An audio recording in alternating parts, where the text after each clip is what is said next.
Sige, tol. Yan. Kasya ba? Ha? Kasya? Magluluto uli kami, oh. Sambuo. Siyempre, abangan nyo. Sambuo yan. Kasya? Kasya. Anong luto masarap? Adobo, sinigang, paksiw, tinola, nilaga. Hindi, nag-adobo na tayong buo. Nilaga. Hindi kaya sinigang. Sinigang. Sila yun naman nagpiprito rito.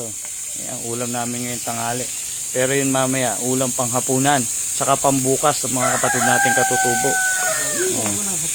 Oo naman, hanggang bukas yan, tol.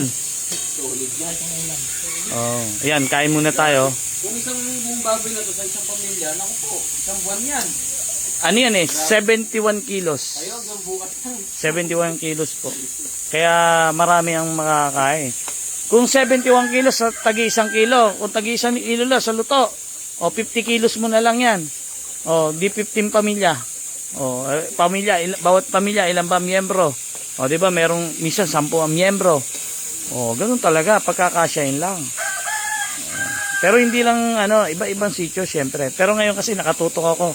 Sitio, Sitio Puti saka Sitio Malibi. Yung mga talagang kasama natin noon pa. Ang Sitio Puti saka Sitio Malibi.